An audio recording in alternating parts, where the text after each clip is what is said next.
We are back with another episode of Inside the WCHA. I'm your host, Brooke Purowitz, and Halloween weekend brought many great games of women's hockey across the WCHA.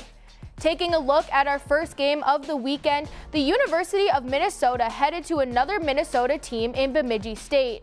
Number 3 ranked Minnesota was able to defeat the Beavers 5-2 in Friday's matchup with Amy Potomac, scoring twice and 8 other Gophers receiving points in Game 1 of the series. On to Saturday's contest, it was a much closer lineup with the final tally being 3-2 Gophers.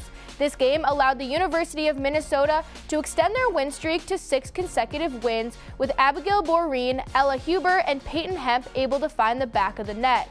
Saturday's win was also the Gophers' 700th win in program history and allowed the Gophers to stay ranked at number 3 nationally. Bemidji State's goalie Hannah Hoganson made 85 saves in the series with a .914 save percentage, which awarded her with the WCHA Goaltender of the Week. For Game 2 of the weekend, number 1 ranked Wisconsin headed west to take on Minnesota State. The Mavericks put up a good fight, only allowing 2 goals from the top team in the nation, but it was not enough to give Wisconsin their first loss of the season. After 3 periods of play, the final score was 2-1. For the second game of the series, Wisconsin was able to put 6 past MSU goaltender Calla Frank. Badger McKenna Webster was able to net 3 in the final frame against MSU for her first hat trick of her career and only the 4th hat trick on the WCHA season to pick up her second WCHA Forward of the Week award this season. With their sweep of Mankato, Wisconsin remains only one of 2 teams undefeated in the country alongside Princeton. The newest addition in St. Thomas headed out east for a contest with RIT.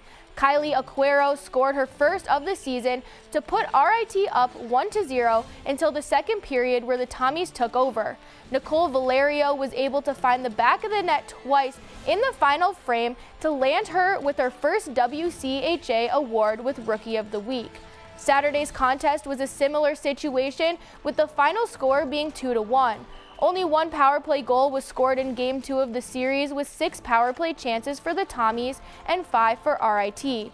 Abby Promersberger and Ali Monrian were able to beat Alexa Dobchuk to leave the final score in Game 2 at 2-1. With the Tommies series sweep against RIT, they had their first series sweep in their Division I program history. For a final series of the weekend, St. Cloud State headed to Ohio to take on number 2 ranked Ohio State University. Friday's matchup ended with the final score being 5-2 in the Buckeyes' favor. 12 players from Ohio State were able to pick up points in the first game of the weekend series. Saturday's contest tilted in Ohio State's favor, with the final score being 10-1.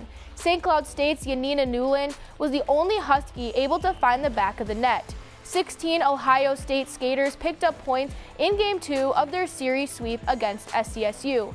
10 penalties were taken by OSU in this series, but their penalty kill remains perfect on the season, allowing 0 goals on 26 chances for opposing teams on the power play, which leaves them just one of 2 teams in the nation to do so. Thank you for joining us on this week's episode of Inside the WCHA. I'm your host, Brooke Purowitz, and we'll see you the same place, the same time next week.